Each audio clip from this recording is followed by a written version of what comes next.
وہ نفس جو اندر سے ملامت کرتا ہے، دیکھو تم نے جھوٹ بولا، تمہیں جھوٹ نہیں بولنا چاہیے تھا.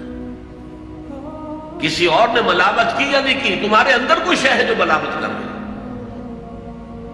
دیکھو تم نے فلاں شخص کا دل توڑ دیا، یہ اچھا کام ہے. یہ ہے لوامہ جس کی قسم کھائی گئی، لا اقسم بیوم القیامت ولا اقسم بالنفس اللوامہ. یہ نفس لوامہ ہر انسان میں ہے، اور جیسے ہمارے ظاہری وجود کے تقاضے ہیں، بھوک لگتی ہے، پیاس لگتی ہے، اسے کپڑے کی ضرورت ہے موسمی اثرات سے بچاؤ کے لیے، یہ جو مانوی شخصیت ہماری اندر ہے یہ بھی کوئی ڈیمانڈ کرتی ہے. اور انسان اپنے آپ کو مطمئن کرتا، ریشنلائز کرتا، ٹھیک ہے یہ تو خرابیاں ہیں، لیکن میں نے یہ کام بھی تو آخر کیے ہیں. یہ انسان کی ایک لازمی ضرورت ہے، اپنے ضمیر کو مطمئن کرتا. اب دیکھیے ہمارے ہاں کے مختلف طبقات میں مختلف تصورات ہیں نیکی کے جو رائج ہیں. ہمارے ہاں ایک مذہبی طبقہ ہے جس کے نزدیک اصل اہمیت ریچولز کی ہے، عبادات کی ہے، رسومات کی ہے. معاملات میں وہ دھوکہ دے رہے ہیں، سودا کر کے پھر گئے، ان کے دلوں میں نرمی نہیں ہے، سائلوں کو دھتکارتے ہیں. لیکن ایک بات سے بہت دیکھیں، سودی کاروبار کرتے ہیں. ٹھیک ہے بھائی، میں سودی کاروبار تو کرتا ہوں، میں نے مسجد میں تو بنوائی ہے، میں نے مسجد میں جھاڑ بھی تو لگوا دیا ہے، میں نے مسجد میں قالین بھی تو بچھوایا ہے. تو نیکی کا ایک تصور یہ ہے ہمارے، اس کا بالکل برعکس ایک تصور ہے جدید تعلیم یافتہ طبقات کا تصور. آپ نے بارہا سنا ہوگا گفتگو، بھائی اصل نیکی یہ ہے کہ کوئی کسی کو دھوکہ نہ دے، جھوٹ نہ بولے، وعدہ پورا کرے، اپنا فرض صحیح طور سے ادا کرے، کہیں ملازم ہے تو اپنے فرائض صحیح طور سے ادا کرے. باقی رہ گئی نماز روزہ، یہ تو انفرادی باتیں ہیں، یہ کوئی کرتا ہے تو اپنے لیے، نہیں کرتا ہے تو کوئی بات نہیں. یہ دونوں ایک دوسرے کے بالکل برعکس تصورات ہیں. اور یہ ہمارے معاشرے میں جدید تعلیم یافتہ طبقات کا تصور نیکی اور ہمارے قدیم علماء اور ان کے زیر اثر جو عوام ہیں ان کے تصور نیکی میں یہ زمین و آسمان کا فرق ہے. آپ کو معلوم ہے کہ اپنی جسم فروش عورتیں جو ہیں وہ بھی نیکی کا کوئی نہ کوئی کام کرتی ہیں. آپ دیکھیں گے محرم میں سیاہ کپڑے پہن کے جلوس کے آگے آگے جا رہے ہیں، سبیلے لگا رہے ہیں. مختلف مزاروں میں جب عرس ہوتا ہے وہاں جاتی ہیں، دھمال کھیلتی ہیں، وہی سیاہ کپڑے پہن کے. وہ بھی اپنے آپ کو مطمئن کرتی ہیں. مشہور ہے ایک واقعہ شہنشاہ عالمگیر اورنگزیب کا. اس نے دلی میں گانے بجانے پر پابندی لگا دی. اب ظاہر بات ہے جن کا یہ پیشہ تھا ان کا دھندا ختم تو آمدنی ختم. لاکھ کوششیں کی لیکن اورنگزیب ٹس سے بس نہیں ہوا. تو انہوں نے ایک عجیب ترکیب کی. وہ دریائے جمنا بالکل ساتھ بہتا تھا، یہ قلعہ اس شکل میں بنایا گیا، اب تو ذرا فاصلے پر. تو ایک کشتی میں وہ جمع ہو گئے، سازندے بھی اور ساز بھی اور گاتے بجاتے ہوئے. انہیں معلوم تھا فلاں وقت جو ہے بادشاہ جھروکے میں بیٹھ کے دریا کی سیر کرتا ہے، وہاں سے گزرے اور ایک شعر گاتے ہوئے گزرے. در کوئے نیک نامی مارا گزر نہ دارم، گر تو نمی پسندی تقدیر قضا. در کوئے نیک نامی، یہ نیکی جو ہے اس کے کوچے میں ہمارا گزر ہی نہیں ہے. در کوئے نیک نامی مارا گزر نہ دارم، یہ تو اللہ کی طرف سے فیصلہ ہے، اس کی مقرر کردہ تقدیر ہے. گر تو نمی پسندی تغییر کل قضارا، اگر تجھے پسند نہیں ہے تو تقدیر بدل دے. تو بادشاہ ہنس پڑا اور اس نے کہا کہ ٹھیک ہے بھائی، گانے بجانے کی حد تک تمہیں اجازت ہے۔ تو ہر ایک طبقے کا اپنا ایک تصور ہے نیکی کا۔ جیسے میں نے پہلے عرض کیا، بڑے بڑے ڈاکو جو ہیں وہ اپنے علاقے کے بیواؤں یتیموں کی سرپرستی کرتے ہیں، ویسے نہایت درندگی، سفاکی، انسانی جان کی کوئی حیثیت نہیں۔ تو نیکی اصل میں کس شے کا نام ہے، کون سی چڑیا کا نام ہے، نیکی حقیقت میں کیا ہے، وہ ہے اس آیت کا مضمون۔ میں مثال دیا کرتا ہوں، ایک عام قصہ ہے کہ کسی گاؤں میں پہلی مرتبہ ہاتھی آیا۔ اب وہاں نابینا لوگ جو تھے انہیں بھی پتہ چلا ایک عجیب جانور آیا ہے۔ وہ آئے اور کسی نے اس کی ٹانگ کو ڈٹولا، اس نے کہا ہاتھی ایک ستون کے مانند ہے۔ کسی کا اس کے کان کے اوپر ہاتھ پڑا، اس نے کہا چھاج کے مانند ہے وہ۔ کسی نے پیٹ کو ڈٹولا، بہت بڑا ڈھول ہے وہ۔ بالکل یہی معاملہ ہے نیکی کے تصور کے بارے میں۔ اڑائے کچھ ورق لالے نے، کچھ نرگس نے، کچھ گل نے، چمن میں ہر طرف بکھری ہوئی ہے داستان میرے۔ کسی نے نیکی کا ایک حصہ لے لیا، کسی نے دوسرا لے لیا، کسی نے تیسرا لے لیا۔ وہ مکمل سراپا نیکی، حقیقی نیکی کس میں ہے، یہ ہے اس آیت کا مضمون۔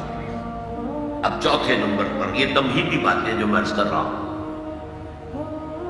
اس آیت کا پس منظر کیا ہے جسے ہم کہتے ہیں شان نزول؟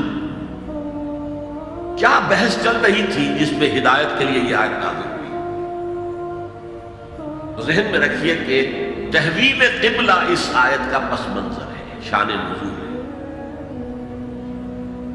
آپ کو معلوم ہے مکے میں جب تک حضور رہے، آپ جب نماز پڑھتے تھے تو آپ جنوبی جانب کھڑے ہوتے تھے، یعنی رکن یمانی اور وہ کونا کے جس میں حجر اسود نصب ہے، ان دونوں کے درمیان کھڑے ہوئے کعبے کی طرف رخ کیا، تو اسی رخ پر بیت المقدس بھی ہے۔ اسے کہتے ہیں استقبال قبلتین، دونوں قبلوں کا بیک وقت استقبال ہو گیا، رخ ہو گیا دونوں طرف، خانہ کعبہ کے بھی اور بیت المقدس کے بھی۔ مدینے میں آ کر تو یہ ناممکن ہے۔ اب اگر کعبے کی طرف رخ کرو گے تو بیت المقدس کی طرف پشت ہو جائے گی، وہ شمال میں ہے، یہ جنوب میں ہے۔ اگر بیت المقدس کی طرف رخ کرو گے تو کعبے کی طرف پیٹھ ہوگی۔ لیکن آپ کو معلوم ہے کہ حضور نے 16 یا 17 مہینے مدینے آنے کے بعد بیت المقدس کی طرف رخ کر کے نماز پڑھی۔ اب ایک شکل تو یہ ہے کہ یہ حضور کا ذاتی اجتہاد ہو اور اس کو اللہ نے تسلیم کر دیا ہو کہ ٹھیک ہے، یہ بھی ممکن ہے۔ اسے تقریر کہتے ہیں اصطلاح میں۔ حدیث کس چیز کا نام ہے؟ حضور کا قول یا فعل یا تقریر۔ پہلی دونوں چیزوں تو آپ جانتے، قول اور فعل۔ یہ تقریر کیا ہے؟ حضور کے سامنے کوئی کام کیا گیا اور حضور نے نہیں روکا، تو امپلائڈ ہے اس کے اندر کہ یہ کام خراب نہیں ہے، حضور کے سامنے ہوا ہے، آپ نے روکا نہیں۔ تو اگر یہ ذاتی اجتہاد تھا تو تقریر ہو گئی اس کی اللہ کی طرف سے، لیکن زیادہ غالب پہلو یہ ہے کہ یہ اللہ کے حکم سے حضور نے کیا،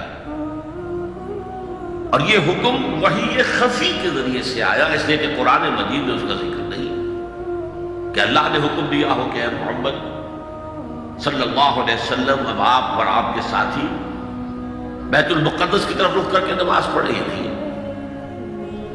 تو یہ وحی خفی، وحی جلی، وحی خفی، دو قسم کی وحیاں حضور کو ہوتی تھی۔ نبی کے لیے تو وحی خفی بھی وحی جلی کے اسی کے حکم میں ہے، لیکن عام آدمی کا، کوئی ولی اللہ بڑے سے بڑا ہو، اس کی بھی اس کا کشف، اس کا الہام حجت نہیں ہے دین میں۔ بہرحال یہ شاید حضور کو اللہ نے وحی خفی کے ذریعے حکم دیا۔ اس کا ایک بہت بڑا سیاسی فائدہ ہوا حضور کو، اور وہ یہ کہ مدینے میں آ کر آپ کا واسطہ پڑا یہودیوں سے۔ وہ بہت منظم تھے، تعلیم یافتہ تھے، بہت کلچرڈ تھے، ان کے ہاں فقہا تھے، ان کے ہاں مفتی لوگ موجود تھے۔ اگر فوری طور پر تصادم یہود کے ساتھ ہو جاتا تو حضور کے قدم مدینے میں جمنا آسان نہ ہوتا۔ یہ جب آپ نے بیت المقدس کی طرف رخ کر کے نماز پڑھی تو یہودیوں نے سمجھا چلو کوئی بات نہیں ہے، تو ہمارے کیمپ فالوورز ہیں، ہمارے قبلے کا رخ کر رہے ہیں، لہذا فوری طور پر ان کی طرف سے کوئی مخالفت وہ پیش نہیں آئی، اور اس 16 مہینے میں حضور کو اپنے قدم جمانے کا مدینہ منورہ میں پورا موقع ملا۔ بلکہ پہلے 6 مہینے اس میں جو ہے بہت ڈیسائسو ہے، 3 کام آپ نے 6 مہینے میں کیے ہیں تو بالآخر بہت ہی زیادہ فیصلہ کن ثابت۔ نمبر 1 یہ کہ آپ نے مسجد نبوی کی تعمیر کر لی، اب یہی مرکز ہے، یہی درسگاہ ہے، یہی خانقاہ ہے، یہی پارلیمنٹ ہے، یہی دارالمشاورت ہے، یہیں سے فوجیں تیار کی جا رہی ہیں، یہی وفود آ کر پیش ہو رہے ہیں، بہرحال ایک مرکز مہیا ہو گیا۔ نمبر 2 یہ کہ مہاجرین میں اور انصار میں مواخات، ایک مہاجر ایک Ansari, they were declared brothers، یہ تھی انٹیگریشن آف دی سوسائٹی۔ اور تیسرا کام آپ نے یہ کیا اسی دوران میں جس کا تعلق اس حکمت عملی کے ساتھ بہت گہرا بن جاتا ہے کہ یہود کو جکڑ لیا ایک معاہدے میں، میثاق مدینہ، کہ اگر مدینے پر کوئی باہر سے حملہ آور آیا تو ہم سب مل کر واحد امت کی حیثیت سے مدینے کا دفاع کریں گے۔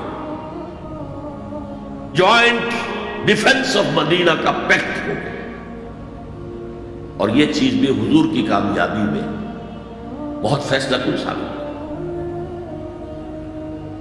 تو اس اعتبار سے یہ تحویل قبلہ جب پھر ہوئی ہے، اور میں نے جو کہا تھا کہ اللہ نے ہی کوئی حکم دیا تھا وحی خفی کے ذریعے، وہ اس سے ثابت ہوتا ہے کہ نہ صرف بہت سے مہاجرین پر یہ بات شاخ گزر رہی تھی، خود حضور پر بھی شاخ گزر رہی تھی کہ میں پیٹھ کیے ہوئے ہوں کعبے کی طرف۔ چنانچہ قرآن مجید میں یہ آیا ہے قَدْ نَرَا تَقَلُّبَ وَجْهِكَ فِي السَّمَاءِ، اے نبی ہم آپ کے چہرے کا، نگاہوں کا آسمان کی طرف اٹھنا بار بار دیکھتے رہے۔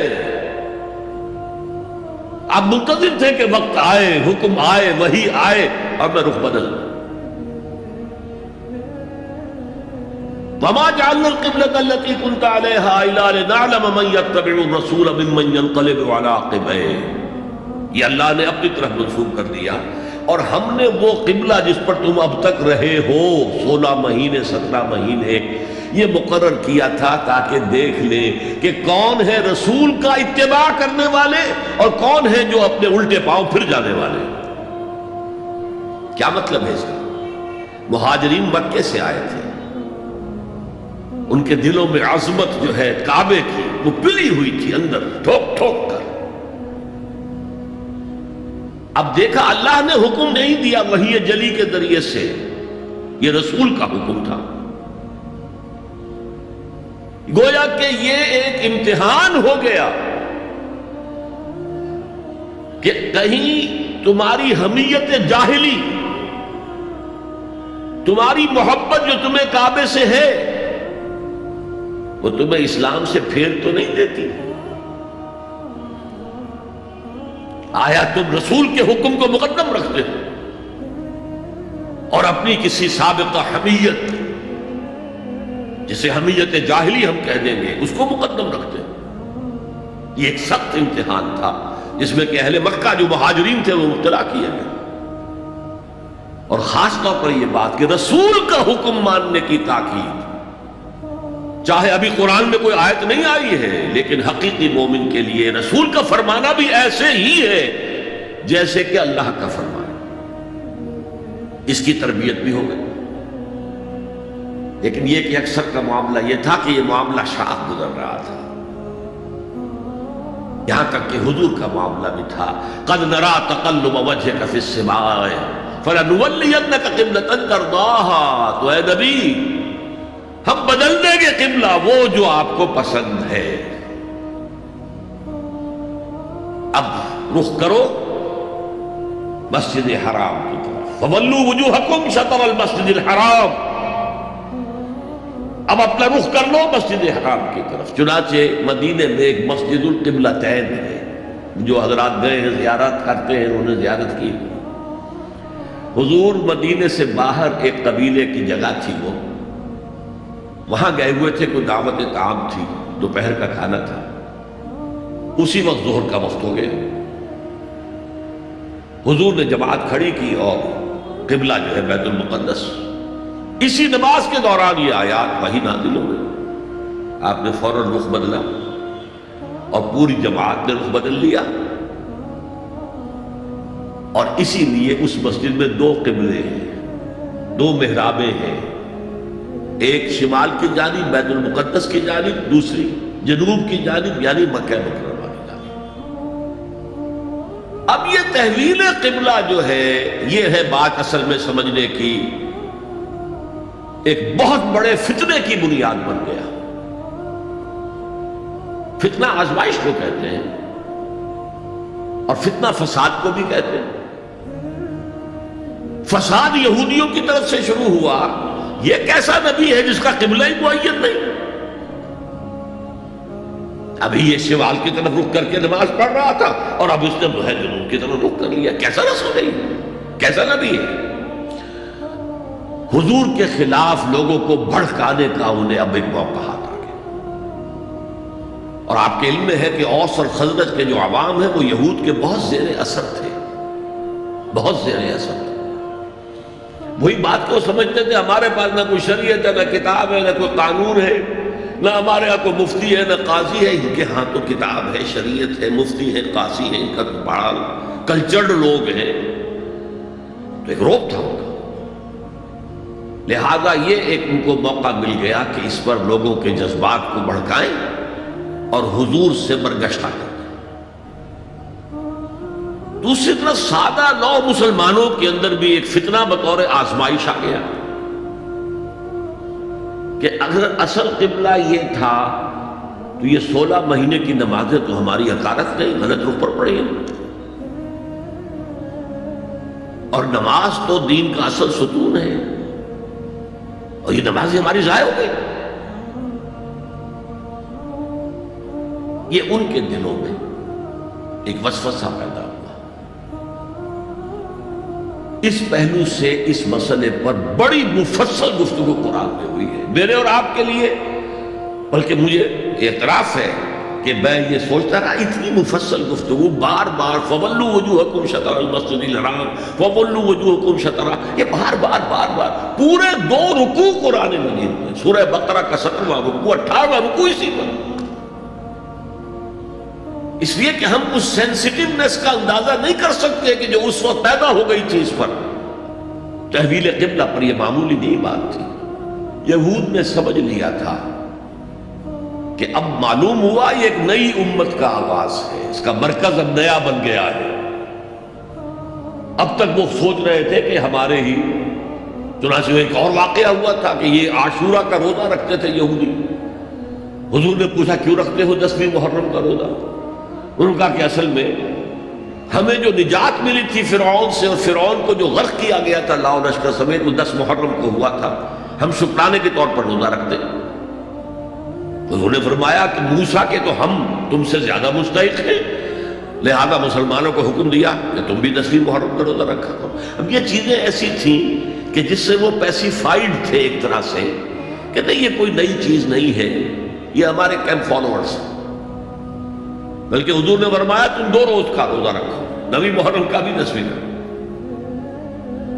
بہرحال اس پر جو ایک تشویش ہوئی ہے، اس تشویش کو دور کرنے کے لیے 2 رکوع، 17واں 18واں رکوع، 2 رکوع پورے کے پورے اسی بحث پر مشتمل ہیں، اور اس کے علاوہ اب میں مثال دوں کہ میرا ایک ہاتھ یوں ہے، ایک ہاتھ یوں ہے، بیچ میں میرا جسم ہے، تو اس بحث کا جسم جو ہے وہ تو وہ 2 رکوع ہیں، رکوع 17 18، لیکن ادھر دور پہلے ایک آیت آ گئی تھی جس نے زمین ہموار کی، للہ المشرق والمغرب فینما تولوا فثم وجہ اللہ، 2 رکوع پہلے، مشرق و مغرب سب اللہ کے ہیں، جدھر بھی رخ کرو اللہ کا رخ ہے۔ قبلے کا مطلب یہ تو نہیں ہے کہ اللہ اس سمت میں محدود ہے، معاذ اللہ، اللہ کا رخ، اللہ تو مشرق میں ہے، مغرب میں ہے، شمال میں ہے، جنوب میں ہے، فوق میں ہے، تحت میں ہے، ہر جگہ۔ للہ المشرق والمغرب فینما تولوا فثم وجہ اللہ، مشرق و مغرب سب اللہ کے ہیں، جدھر بھی تم رخ کرو گے وہ اللہ کا رخ۔ یہ ایک تمہید ہو گئی تھی۔ اس کے بعد ایسے وہاں جا کر عجیب سا محسوس ہوتا ہے کہ یہاں تو کوئی سیاق و سباق تو تھا نہیں، یہ آیت کس حوالے سے آئی ہے؟ اصل میں اس بحث کے لیے تمہید وہاں سے شروع کر کے بات چھوڑ دی گئی، اور پھر 2 رکوع آگے جو ہے وہ یہ آیت آ گئی کہ اگر ابھی کوئی ریزیڈول ایفیکٹ باقی ہے تو اب ان سے کہا جا رہا ہے سخن شناس نئی دل برا خطائی جاست، لوگوں تم بات نہیں سمجھتے، سخن شناس نہیں ہو اے میرے محبوب، دل برا، سخن شناس نئی دل برا خطائی جا، خطا یہاں ہے، تم جسے اصل نیکی سمجھ بیٹھے ہو، ریچول، ظاہری شکل، وہ اصل نیکی نہیں ہے، وہ کل نیکی نہیں ہے، نیکی تو اصل میں ایک روح ہے جو پورے وجود میں سرایت کرتی ہے، ایک بالکل مختلف انسان وجود میں لاتی ہے، ایک پورا مختلف کردار وجود میں لاتی ہے۔ نیکی تو حقیقت میں وہ ہے، جیسے کہ ہمیں معلوم ہے نماز کا ایک ظاہر ہے، فقہ اس سے بحث کرے گی، لیکن اصل نماز آپ کو اللہ کی حضوری کا شرف حاصل ہوا، کچھ حضور قلب میسر آیا، کوئی خشوع و خضوع ہوا، کوئی اللہ کے ساتھ مخاطبت اور مکالمے کی صورت پیدا ہوئی؟ کیا تم نے جب سجدہ کیا تو محسوس کیا کہ تم نے اپنے رب کے قدموں پر اپنا سر رکھ دیا؟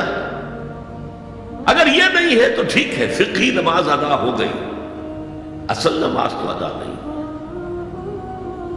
نماز کی روح تو تم نے نہیں پائی۔ تو ہر شے کا ایک ظاہر ہے اور ایک اس کی روح ہے، باطنی روح۔ ہم اپنی مجبوری سے ظاہری ہی بات کو دیکھ سکتے ہیں، روح تو ہماری نگاہوں کے سامنے ہے نہیں، جس کا نتیجہ یہ نکلتا ہے کہ صرف ظاہر ہی ظاہر رہ جاتا ہے، روح کی طرف توجہ نہیں ہوتی۔ اور یہی سب سے بڑا الزام، سب سے بڑی تنقید حضرت مسیح کی تھی یہودیوں پر۔ تم مچھر چھانتے ہو اور سموچے اونٹ نکل جاتے ہو۔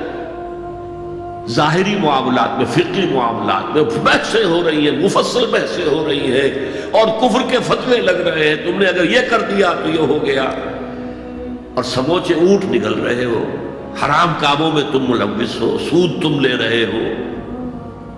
یہ ہے کہ تمہارا معاملہ سارا کا سارا دین کے ظاہر سے رہ گیا۔ اور یہ جو فرمایا ہے کہ تمہاری مثال ان قبروں کی سی ہے جن کے اوپر تو سفیدی کر رکھی ہے لیکن اندر گلی سڑی ہڈیوں کے سوا کچھ نہیں۔ روح دین سے تم ناآشنا ہو چکے ہو، محبت خداوندی تم میں نہیں ہے، لیکن ظاہر پرستی ہے، مظاہر پرستی ہے، ریچولزم ہے، تمہارا دین یہ بن کر رہ گیا۔ آج ہمارے ہاں بھی صورتحال مختلف نہیں ہے، میں عرض کر چکا ہوں۔ سب سے بڑا طبقہ ہمارے ہاں ظاہر بات ہے کہ جو ہمارے علماء کے زیر اثر ہے، اور وہ فقہاء ہیں، اور فقیہ کا کام ہی ہے کہ وہ ظاہر سے بحث کرے، باطن سے تو بحث نہیں کر سکتا۔ لہذا ریچولز ہی ریچولز رہ گئے ہیں، حقیقی روح ہر شے کی ختم ہو چکی، رہ گئی رسم اذاں روح بلالی نہ رہی، اور فلسفہ رہ گیا تلقین غزالی نہ رہی۔ نماز و روزہ و قربانی و حج یہ سب باقی ہے، تو باقی نہیں۔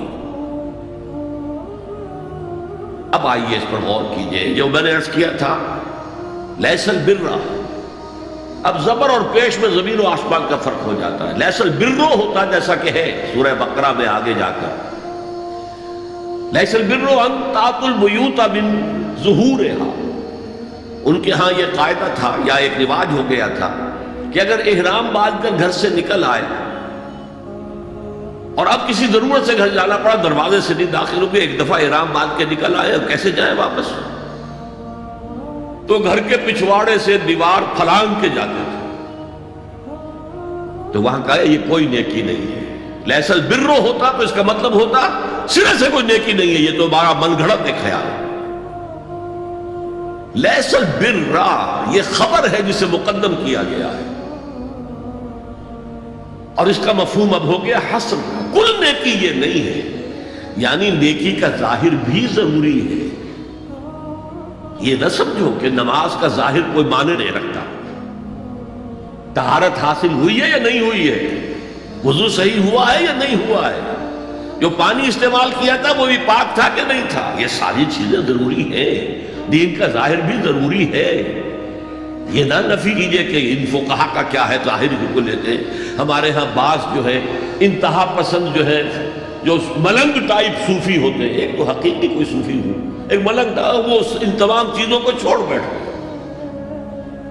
جیسے میں نے آپ کو شعر سنایا تھا اور اختلاف بھی کیا تھا، مولانا روم نے کچھ زیادتی کی ہے، سختی کی ہے، انداز بیان اچھا نہیں ہے کہ ماز قرآن مغزہ برداشتیم، استخاں پیش سگاں انداختیم، ہم نے قرآن سے اس کا اصل مغز جو ہے وہ کشید کر لیا ہے، ہڈی کا گودا ہم نے کھینچ لیا، اب ہڈی خالی ہمیں پھینک دی۔ یہ ہمارے صوفیہ میں سے بعض کا طرز عمل رہا ہے جو غلط ہے۔ نہیں، ظاہر بھی اہم ہے، ظاہر بھی نیکی ہے۔ صلو کما رأیتمونی اصلی، نماز پڑھو اسی طرح جیسے مجھے دیکھتے ہو کہ میں نماز پڑھتا ہوں، ظاہر بھی کنفرم کرنا چاہیے اس کے ساتھ، لیکن اصل شے نماز میں توجہ ہے، انابت ہے، خشوع ہے، خضوع ہے، حضور قلب ہے۔ لہذا یہاں ترجمہ ہوگا کل نیکی یہی نہیں ہے کہ تم اپنے چہرے مشرق اور مغرب کی طرف کرو، یہ تو ظاہر ہے۔ اور اس میں مجھے غالب کا شعر یاد آ رہا ہے، قبلے کو اہل نظر قبلہ نما کہتے ہیں، ہے پرے سرحد ادراک سے اپنا مسجود، جسے ہم سجدہ کر رہے ہیں وہ تو ہمارے ادراک اور شعور اور وہم اور خیال اور تصور اور تخیل سے وراء الورا وراء الورا وراء الورا ہے، پرے سرحد ادراک سے اپنا مسجود۔ قبلے کو اہل نظر قبلہ نما کہتے ہیں، یہ کعبہ تو قبلہ نما ہے۔ بہرحال اب اس کی نفی کرتے ہوئے، جزوی نفی، کلی نفی نہیں، لیس البر، کل نیکی یہ نہیں ہے کہ تم اپنے چہرے مشرق اور مغرب کی طرف کر لو، ولکن البر، بلکہ نیکی اس کی ہے، یہاں پر بھی اب لفظ محذوف ہے، ولکن البر بر من آمن باللہ والیوم الآخر، نیکی تو حقیقت میں اس کی ہے۔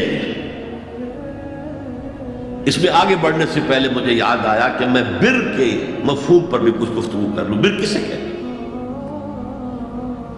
بہت عمدہ باتیں جو ہے پہلے کہی ہیں۔ بر اور بر یہ دونوں مادہ تو ایک ہی ہے، بحر و بر۔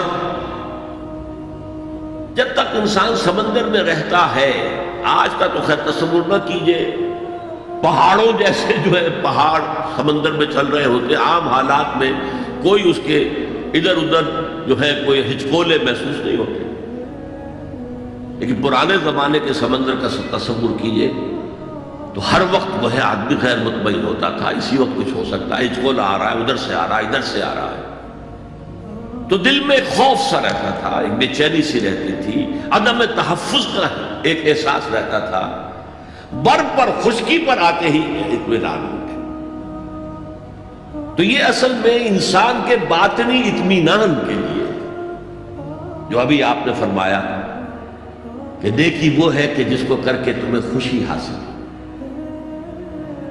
اور فتویٰ اپنے دل سے لے لیا کرو. ما حاک فی صدرک، جو کچھ تمہارے سینے کے اندر جو کچھ جس سے خدبد ہو جائے، جس سے بے چینی ہو جائے، وہ اسم ہے، وہ گناہ ہے. الاسم ما حاک فی صدرک وکرہت ان یطلع علیہ، اور گناہ وہ ہے کہ جس کے بارے میں تمہیں یہ پسند نہ ہو کہ لوگوں کو اس کی اطلاع ہو، وہ گناہ ہے. اس میں بھی مجھے جیسے انگریزی کی ایک نظم کا سٹینزا جو ہے یاد آیا تھا. Art is long and time is fleeting, دوڑا جا رہا ہے یہ وقت. And our hearts though stout and brave still like muffled drums are beating funeral marches to the grave.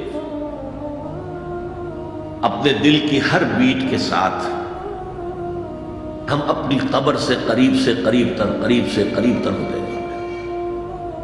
اسی طرح کی ایک نظم ہے، بڑی پیاری نظم ہے. Charities that soothe and heal and bless are scattered over the feet of men like flowers. وہ بھلائیاں، وہ نیکیاں، وہ خدمت خلق، charities which soothe and bless and heals، دل کے اوپر مرہم سا رکھا جاتا ہے نیک کام کر کے، دل کو خوشی ہوتی ہے نیک کام کر کے. Charities that soothe and heal and bless are scattered over the feet of men like flowers. یہ تو ان پھولوں کے مانند ہے جو انسان کے قدموں میں پڑے ہوئے ہیں، جس کو چاہے اٹھا لے، جو چاہے اٹھا لے. No mystery is here, no special boon for the high and not for the low. The smoke ascends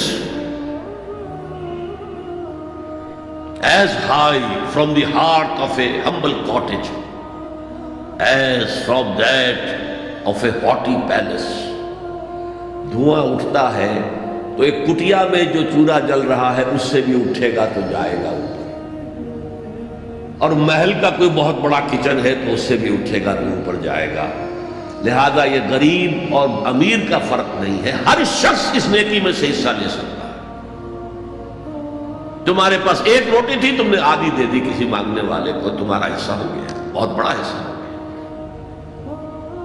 اور کسی بڑے امیر آدمی نے 150 جو ہے مسکین کو کھانا کھلا دیا، وہ اس کے قریب بھی نہیں آ سکے گا اجر و ثواب کے اعتبار سے اس شخص کے کہ جس کے پاس ایک ہی روٹی تھی اس نے آدھی دی.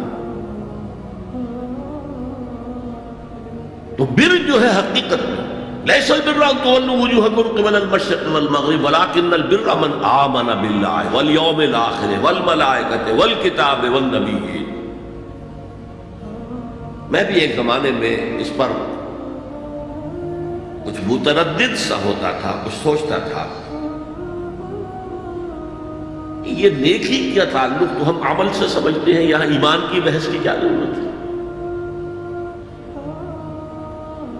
ایمان تو ایک باطنی حقیقت ہے، نیکی جو ہے وہ ایک ظاہری خارجی حقیقت ہے. لیکن پھر سمجھ میں آیا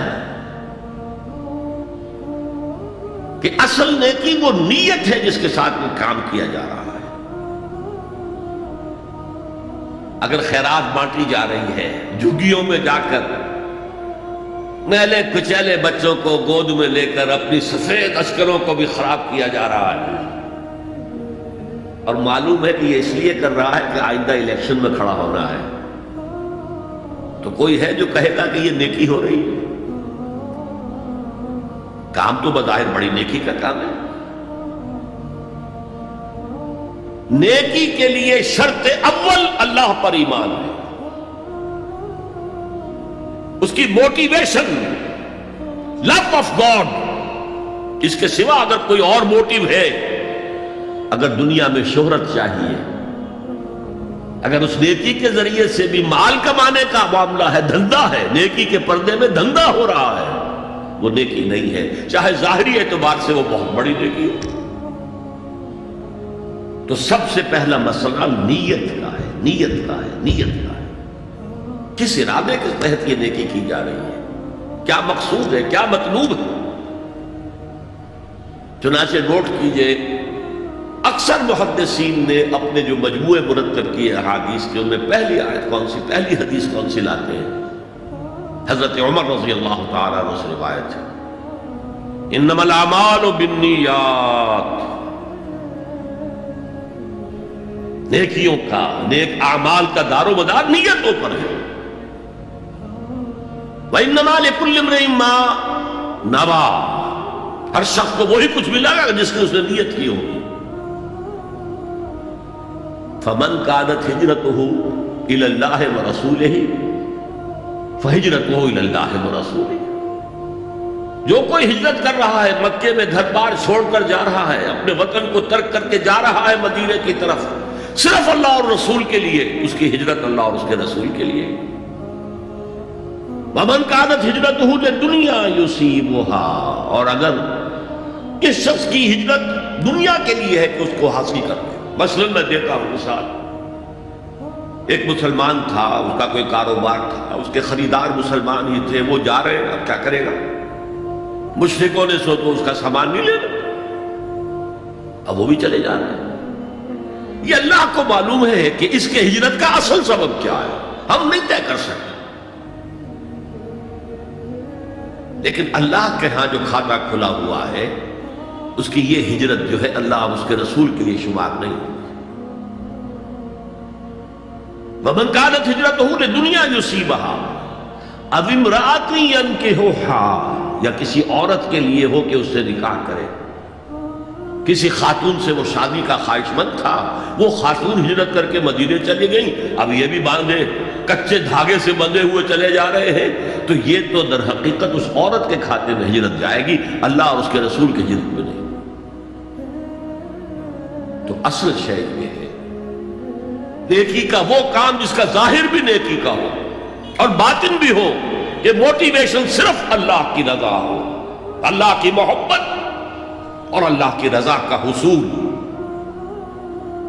یہ ہے پازیٹو موٹیو۔ ایک نیگیٹو سائڈ بھی ہے، سب لوگ ذہنی اعتبار سے اتنے بلند نہیں ہوتے کہ اللہ کی محبت وہی اصل محرک بن جائے۔ یہی وجہ ہے کہ حضور نے اس کو صلی اللہ علیہ وسلم کمال ایمان سے تعبیر کیا ہے، من احب للہ وابغض للہ واعطى للہ ومنع للہ فقد استکمل الایمان، جس نے کسی سے محبت کی تو اللہ کے لیے کی،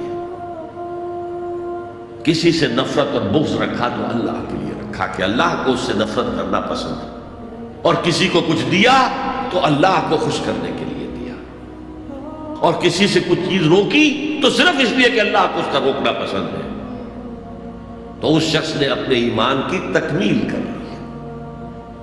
اگر اس کا موٹیو خالص ہو گیا ہے اللہ کی محبت اور اللہ کی رضا کا حصول، تو اصل میں نیکی ہے، ورنہ چاہے بظاہر کتنی ہی بڑی نیکی نظر آئے وہ نیکی نہیں۔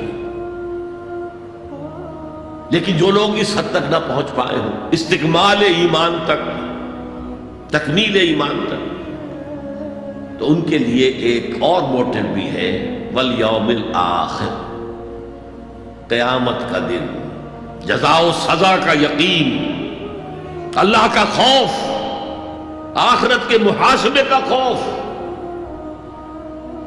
خوف بھی ایک بہت بڑا موٹیو ہے، بہت بڑی موٹیویٹنگ فورس۔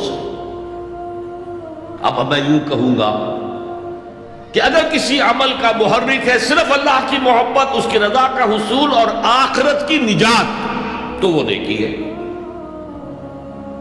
اگر یہ نہیں ہے، کوئی وطن پرست ہے، وطن کی محبت کی وجہ سے کوئی نیک کام کر رہا ہے،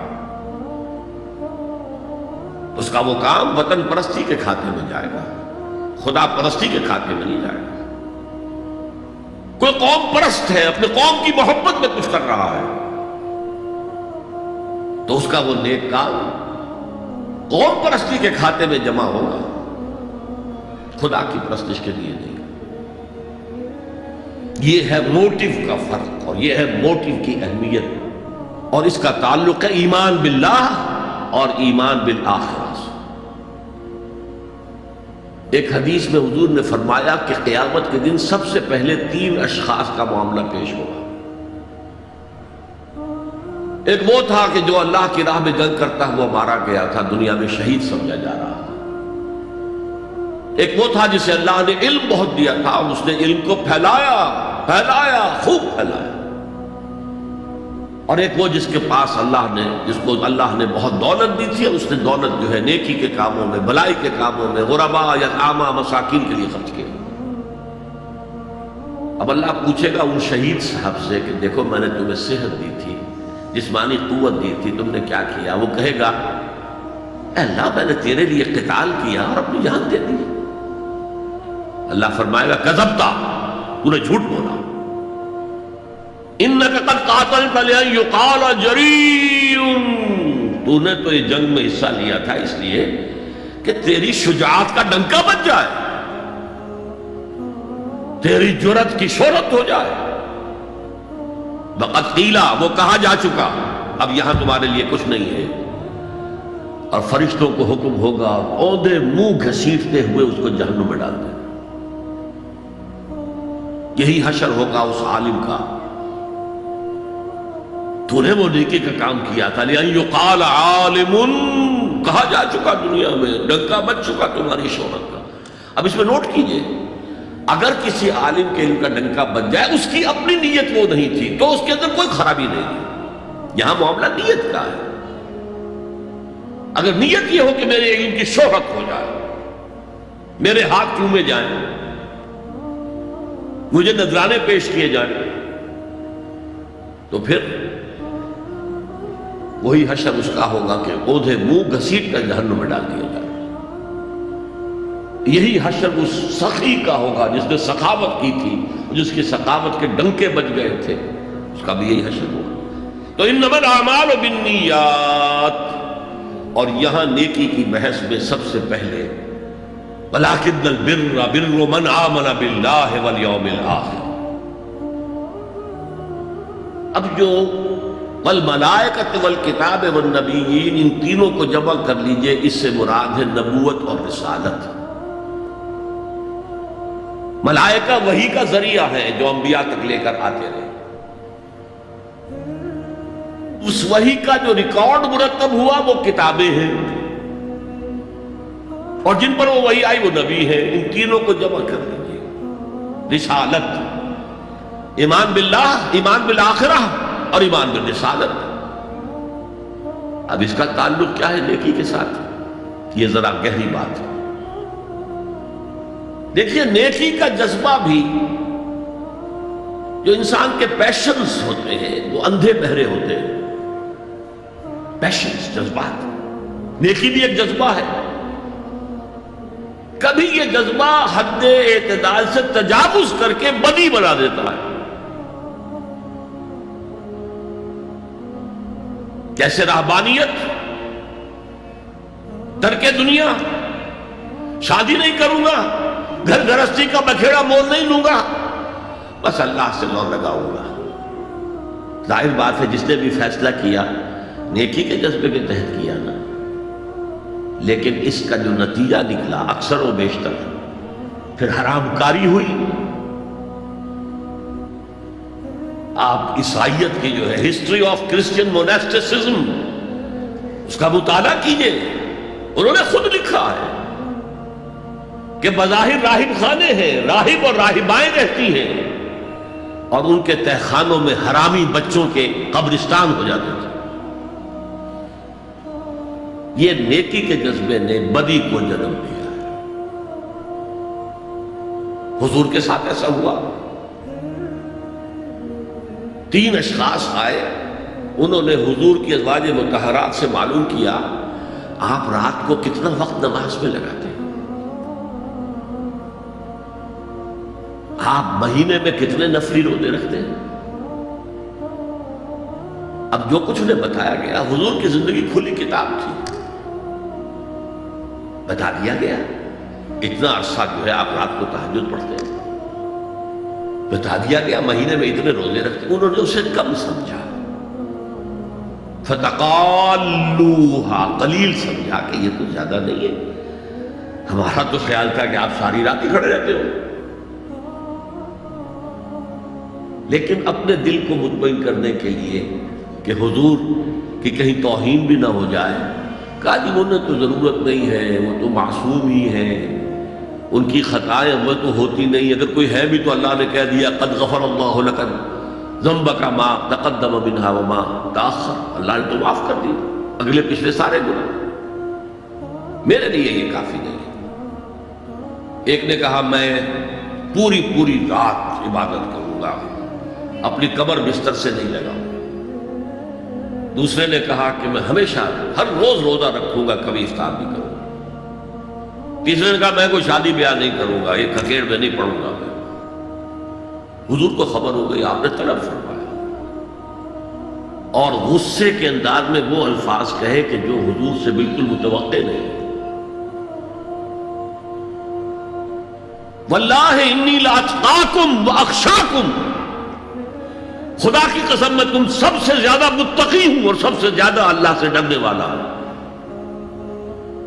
لیکن میرا طریق یہ ہے کہ میں رات کو سوتا بھی ہوں اور نماز بھی پڑھتا ہوں، میں روزہ رکھتا بھی ہوں، نافلہ بھی کرتا ہوں، میں نے شادیاں کی ہیں، متعدد ازواج میرے گھروں میں ہیں۔ فمن رغب عن سنتی فلیس منی، جو بھی میری سنت سے ہٹا وہ مجھ میں سے نہیں ہے، میرا امت ہی نہیں ہے۔ تو نیکی کا جذبہ بھی حد اعتدال سے تجاوز کر کے بدی کو جنم دے سکتا ہے۔ ایک صحابی، نوجوان صحابہ میں سے عبداللہ ابن عمرو بن العاص، عجیب یہ بات ہے کہ باپ جو ہے بہت بڑا سیاستدان، بہت بڑا جری سپہ سالار، بہت بڑا حکمران، حضرت عمرو بن العاص، بیٹا نہایت زاہد و عابد، مرتاس، زاہد مرتاس، ساری رات کھڑے ہیں، بستر سے کمر ہی نہیں لگائی، ہر روز روزے سے۔ یہ خبر دی گئی حضور کو تو آپ نے طلب فرمایا یا عبداللہ اولم اخبر انک تقوم اللیل وتصوم النہار، اے عبداللہ مجھے یہ خبر نہیں دی گئی ہے، یعنی یہ بات جو ہے صحیح ہے کہ نہیں کہ تم ساری رات عبادت کرتے ہو، ہر روز روزہ رکھتے ہو؟ کیا کہہ سکتے تو بلا یا رسول اللہ، حضور ایسا تو ہے۔ فرمایا لا تفعل، ہرگز ایسا مت کرو، فإن لزوجك عليك حقا وإن لزورك عليك حقا بل إن لنفسك عليك حقا، تمہارے نفس کے بھی تم پر حقوق ہیں، تمہاری بیوی کے بھی تم پر حقوق ہیں۔ ان کی زوجہ سے کسی نے پوچھا تھا تم ہمیشہ میلی کچیلی رہتی ہو، کبھی ہم نے تمہیں کسی اچھے لباس میں کس کوئی جسے سنگھار کہہ دیتے کہ یہ میں نے دیکھا؟ تو ان کا کہ مجھے کیا غرض ہے، تمہارے بھائی کو تو مجھ سے کوئی غرض ہے ہی نہیں، میں کس کے لیے بناؤ سنگھار کروں؟ یہ بھی الفاظ آتا۔ فرمایا ہرگز مت کرو، میں تو کرتا ہوں، میں روزے بھی رکھتا ہوں لیکن نہیں بھی رکھتا، میں نماز پڑھتا ہوں لیکن سوتا بھی، میری بیویاں ہیں متعدد، تو میری سنت اگر تم نے چھوڑ دی تو تمہارا مجھ سے کوئی تعلق نہیں ہوگا۔ اس کا مطلب کیا ہوا؟ تو سبب نیکی کا ایک ماڈل بھی سامنے رہنا چاہیے جس میں توازن ہو، اعتدال۔ انبیاء وہ توازن پیش کرتے ہیں اپنے کردار اور شخصیت کے ذریعے سے۔ وہ جو فرمایا گیا لَقَدْ كَانَ لَكُمْ فِي رَسُولِ اللَّهِ أُسْوَةٌ حَسَنَةٌ، تمہارے لیے اللہ کے رسول کی شخصیت میں ایک اچھا نمونہ ہے، یہ نمونہ معتدل ہے، متوازن ہے۔ حضرت عائشہ فرماتی ہے حضور ہمارے مابین تشریف فرما ہوتے تھے، پیار اور محبت کی باتیں بھی ہوتی تھی۔ حضور ہمارے ہاں کے جو ذرا زیادہ دیندار، جنہیں زیادہ مسالہ لگ جاتا ہے، وہ کرخت مزاج کے، گھروں میں بھی معلوم ہوا داخل کیا ہوا قیامت آ گئی ہے، تو اس طرح کا نہیں تھا معاملہ، اپنی بیویوں کی دل جوئی، ان سے محبت اور پیار کی باتیں۔ لیکن حضرت عائشہ فرماتی ہے کہ ہمارے درمیان بیٹھے ہوتے تھے اور پیار و محبت کی گفتگو ہو رہی ہوتی تھی، اذان کی آواز آتے ہی ایسے ہی اٹھ کر چل دیتے تھے جیسے ہمیں جانتے بھی نہیں کہ ہم کون ہیں۔ یہ توازن پیدا کرو، ترک دنیا نہیں، دنیا میں رہو اور پھر وہ کردار پیش کرو جو محمد نے پیش کیا صلی اللہ علیہ وسلم اور آپ کے صحابہ نے پیش کیا۔ دنیا میں رہتے ہوئے ترک دنیا، ترک دنیا اس معنی میں دنیا مقصود نہ بن جائے، مطلوب نہ بن جائے۔ لا مقصود الا اللہ، لا مطلوب الا اللہ، لا محبوب الا اللہ۔ تو یہ ہے اس نیکی کی بحث میں ایمان بالرسالت کا معاملہ۔ اب آگے چلتے ہیں۔ وَآتَى الْمَالَ عَلَىٰ حُبِّهِ، اور دیتا ہے وہ اپنا مال، یا دیا اس نے اپنا مال اس مال کی محبت کے باوجود، علی الرغم۔ جن حضرات نے ترجمہ کیا ہے کہ اللہ کی محبت کی وجہ سے ہی اللہ کی محبت میں وہ مال دیتے ہیں، یہ غلط ہے۔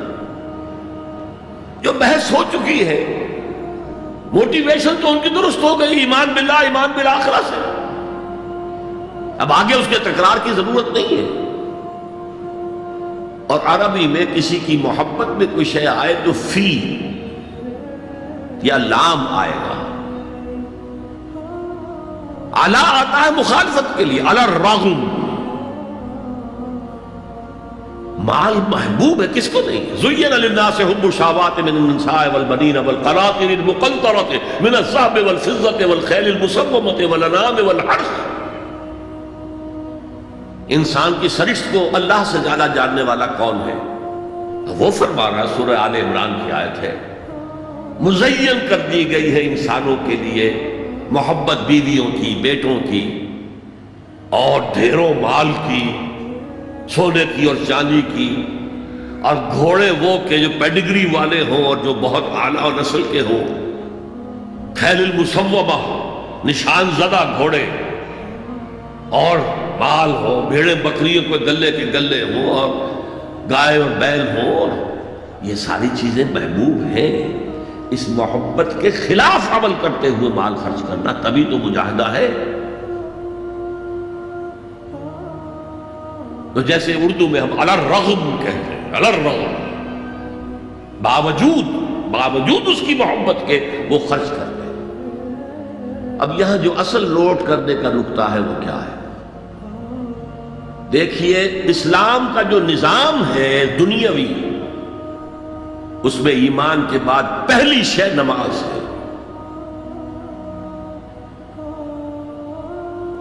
وہ جو کہا گیا ہے کہ قیامت کے دن سب سے پہلا محاسبہ نماز کا ہوگا۔ اور جب ہماری مسجدوں کے اندر لکھے ہوتے تھے فارسی کے اشعار، روز محشر کے جان گداز بود، اولی پرسش نماز بود،